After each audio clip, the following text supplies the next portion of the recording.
over the period of this Parliament, a Conservative-led government has presided over a fall in living standards. That is very, very unusual in our lifetimes, isn't it? It is. And let's take that head on. The reason it's unusual is because we've had two things that have happened over the last 4 years that haven't happened for half a century or more. We had a once-in-a-century pandemic, and we had a 1970s-style energy shock caused by the invasion of Ukraine. And despite that, and that did have an impact on living standards, overall living standards have actually gone up since 2010 in real terms by about £1,700 per household.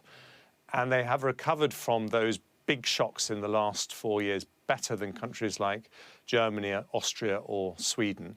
So I don't pretend that dealing with those big shocks hasn't been very, very challenging. But the point I make is that, you know, we have taken very difficult decisions to do that. I think the first time you interviewed me as Chancellor, I was probably talking about having to put taxes up, unfortunately, having to cut public spending plans. Well, but the result of those decisions... And they are still going up. Well, I mean, you've made a couple of cuts in national insurance, but the movement of the thresholds... look, hang on, OK, can we talk about that one then? Because you've mentioned it twice. You've mentioned it... Hang on, you can't just mention things and then not let me respond, because you mentioned the national insurance cuts. So let me just talk about that one, because, yes, taxes have gone up. Hang on, let me answer. Thank you very much. No, I will let you come back, but just let me answer that before you get on to the next one.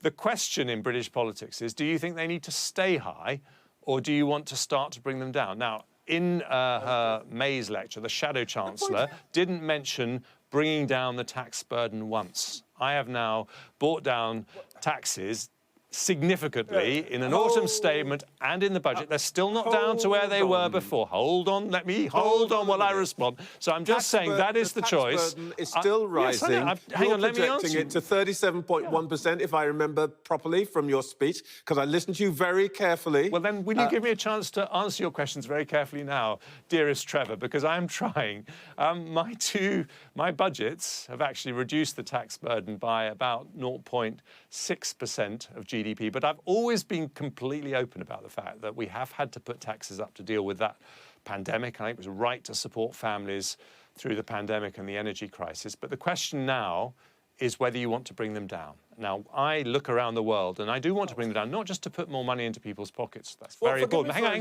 let me finish. You've got to let me, you can't let me... No, you can't interrupt me, Trevor. The reason I want to bring taxes down is because I look around the world and I see that the fastest growing economies are ones with lower tax burdens. So although I can't get all the way there in one go, I do think it's the right thing to start to bring down the tax burden.